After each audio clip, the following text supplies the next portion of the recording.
Hey, so this is Kirby's Dream Land. Hi. It's a video game for the Game Boy. There's like execution in this game that is totally more important than the RNG, definitely.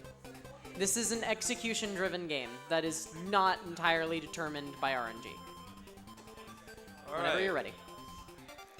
Whenever they're ready. You want me to count you down or? Okay. So we'll go in 3, 2, 1, go. Woo! So this is Kirby's Dream Land. This is the OG original Kirby game. No power stealing in this one. Just raw jump and suck action, because you know that's what you wanted today. So yeah. A big thing in this game is lag management. It's a Game Boy game, like most Game Boy games. There's a lot of lag if there's more than like 2 things on the screen. So Eggy's gonna be wanting to like take care of certain enemies to reduce the amount of lag to some degree, but also Kirby's movements, especially the sucking vacuum, causes a lot of lag. We got the bad RNG. So as I said, this is a game wherein your time is entirely determined by your execution, and there's no RNG at all whatsoever, especially not like a minute and a half plus worth of RNG. So yeah, that was bad RNG, and we lost like quite a few seconds. Nice damage boost. Health management is pretty important in this game. You got 6. There's only a couple stages where you get pickups that are conveniently along the go fast route. Also, you can fly infinitely in this game, which is pretty neat for sections like this. Because, like, flying and then unflying, you move slower horizontally while you're flying, but switching back and forth between flying and not flying is really slow, so you don't want to do that a lot. So this is Wispy Woods. You know Wispy Woods, you love Wispy Woods. Wispy Woods has RNG. So Wispy can either drop 3 apples or blow a number of tornadoes that, if I remember correctly, is between like 3 and 6. Yay. So that was a pretty decent pattern. Ideally, you just want 2 sets of apples and nothing else, but like in a marathon, 1 set of tornadoes is pretty decent. This game is very mean. Don't be fooled by its cute exterior and fantastic movement, like fantastic music and very interesting movement tech. This game is mean. What? Oh shit. Nice. Wrong button. This is Lolo Castle. It's a little bit of a puzzle level, but I mean, what are puzzles? We're speedrunning. We know where things are. Also, it has godly music. The soundtrack in this game is great. So this mini-boss, Lolo, can show up on whichever one of these like doors they want to. Not really time loss RNG. Although technically the higher up Lolo is, the more time you save because Lolo has a shorter walking path, but that doesn't add up hugely compared to a lot of other things in the game. So we're making our way through here towards the final boss. The boss of the stage is Lololo and Lololo's companion Lalala. So it's like the thing we just did, but double. It's pretty radical. And here we go.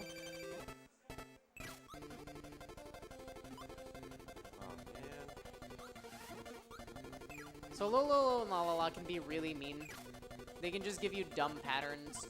With certain patterns, you can hit them both on the same cycle, typically at the cost of some health, but it's rather difficult to do so.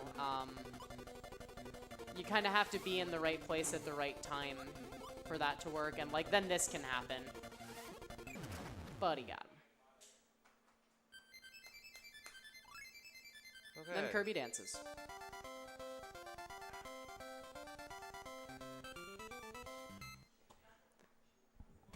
Next up, Float Islands. Quite a bit of lag management here. There's a lot of enemies that do a lot of stuff. Also some pretty precise floating and jumping here, because as I said earlier, floating is slower horizontally than walking. What? So you don't want to be floating all the time, but there's kind of a balance you have to strike. And you can do what Eggy's doing right now, where you just kind of repeatedly puff and get some of that movement speed back. Is a pretty good, pretty safe strat. Oops. Some coconuts here. Damage boost. Those of you who've played Kirby's Adventure may recognize this room. This is the room that represents Float Islands in like the retro stage in Kirby's Adventure. Was the Game Boy retro back then? I don't think so. But regardless. Fun fact, so when Eggy first came into the room, there was a 2-tile wide column, and then a coconut fell down one side. This game has a hard mode, and the main change hard mode makes to that room is that the coconut is just on the other side. Like, the game is just like, oh, you think you know where that coconut is? No, it's on the other side now. The game is a total jerk. So we got some power curry here. I am so dead.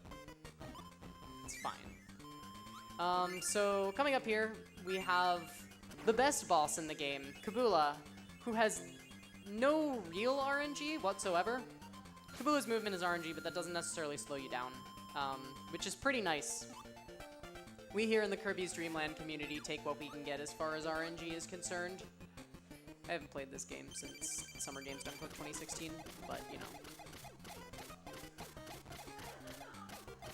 So fighting Kabula in RTA becomes a game. Damn it. Dang. Becomes a game of damage boosting versus health conservation and trying to stay as close to Kabula as possible to fire out shots faster.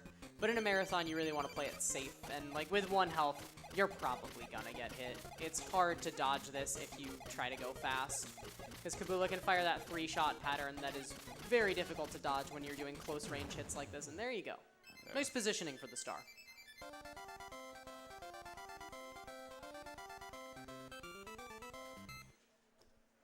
Okay, here we go. So here comes Bubbly Clouds, the impossible stage.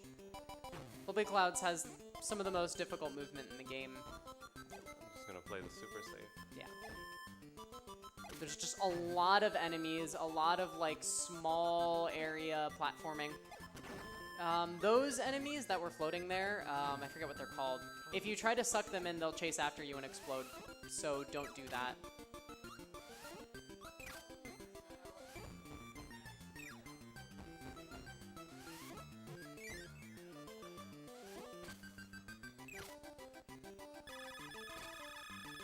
Flag.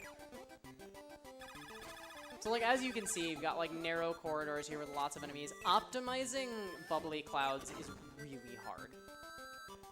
Especially in a marathon setting where you do want to be conserving health. Because you have a mid-boss and a full boss in this stage. Nice dodging those things. Those things are hard to dodge. That like little pond on the left there that we're totally ignoring, if you press up at like the farthest part of like the little path in the clouds, that's actually a secret room, which you would see in the all items category of this game, which is a total meme and nobody runs it. I ran it for a while. But yeah, we're not gonna do that because this is any percent. So this is Kracko Jr. Kracko Jr. has no RNG. Kracko Jr. is great. You just stand in the corner, and then Kracko gives you a Waddle Dee. And you sacrifice that Waddle Dee's life for the glorious cause of smacking Kracko Jr. in the face. So we're gonna see some waterfall glitch here?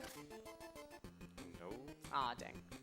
There's a glitch you can do there where you put Kirby in the background by activating the curry at the same time you enter the water, I think is how it is, though it's been like a year since I played this game, so I don't remember. It doesn't save any time, it is pretty swaggy though, but oh well. We're just forging through. And you get star block mashing here.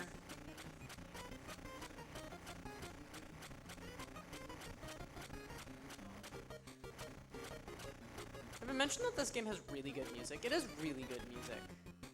I mean, this is where a lot of the classic Kirby tracks come from. Like, those of you Kirby fans probably recognize this tune, because it's recurring in, like, every Kirby game. So this is Kracko. Oh my god. Kracko is every speedrunner's best friend. Kracko has 3 attacks. Kracko can never do the same attack twice in a row.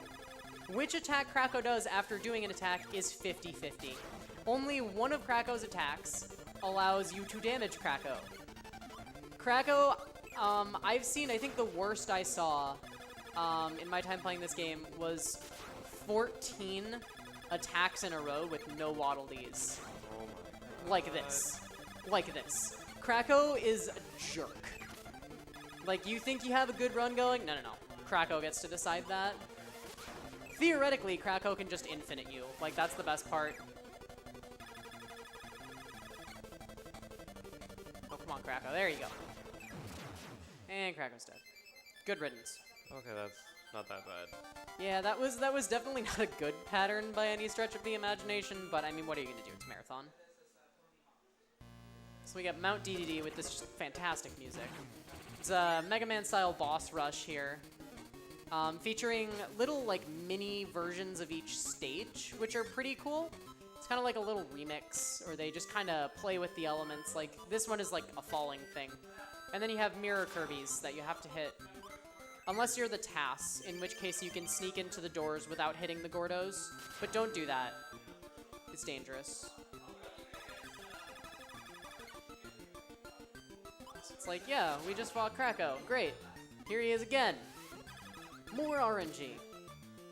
Like, that's the best part. It's like all this boss RNG is literally doubled in the final stage.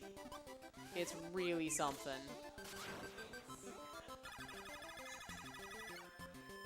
You're just at the mercy of this spiky cloud with the big eye.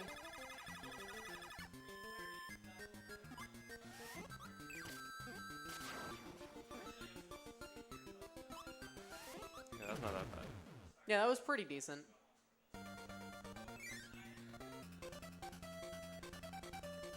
And this one you get this little, like, you have a little tower climb and then you go across. Yeah,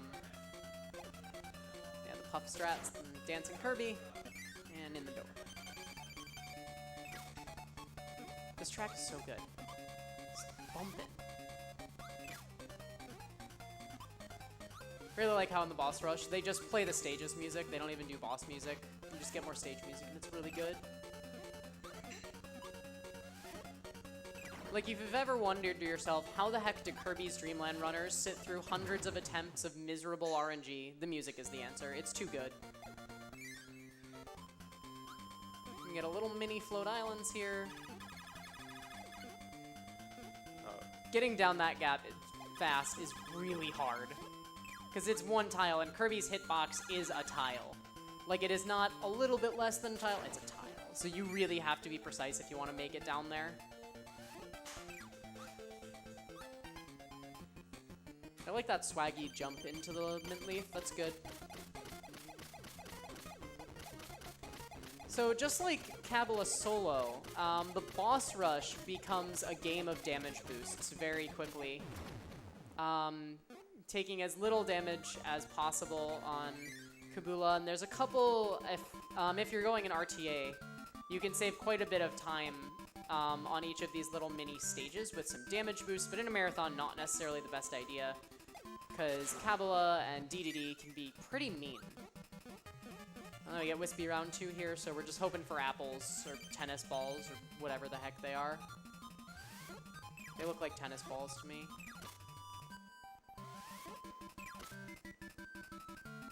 Ah, Wispy! Wispy! 2 puff sets, and that was only 2 puffs, I think, so that's not too bad. Okay. Alright, now it's time for King DDD. And guess what? King DDD is RNG, because it's Kirby's Dream Land. And, like, nothing is free in life in this game. Got the double jump, nice. Good. Wow. Triple jump is good. So DDD has 4 attacks. The jump, he can suck. He can just kind of run at Kirby. This RNG, though. Holy crap. And then this hammer attack, which is the other one that drops a star. So you have a 50% chance of DDD giving you a star with which to damage him. Unfortunately, this isn't like later Kirby games where you could just bring in a weapon and do whatever you want with it.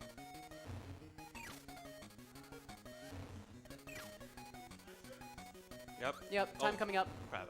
Ah. Yeah, DDD can be mean and position himself really badly. Time is on last hit, so 2 more. And I'll call it. And then DDD was like, no, I gave you enough good RNG. This is what you deserve. And so here we are, just bleeding time at DDD's mercy. Welcome to Kirby's Dream Land. A very fun video game. Okay. All right, here comes time. Time. Nice run. Oh, man. Okay, at least KDL is a 15. cool speed game if you like racing. Don't RTA this game. It's a bad idea. Just race it with friends. It's fun. And that's Kirby's Dream Land 1. Good video game. And thanks to Proto for the commentary. It's definitely a lot better than what I can do. Yeah, you can follow me on Twitch at simplyEGGY. Cool. And And yeah, the we're credits done. music is great too. Just like download this game's soundtrack and just listen to it on loop for hundreds of hours. Basically the same experience as speedrunning the game, except better.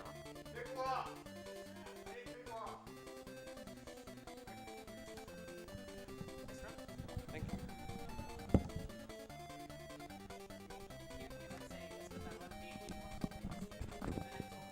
All right, everyone.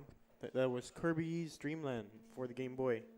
Up next, we have Big Law with Tony Hawk's Underground. We'll be setting that up.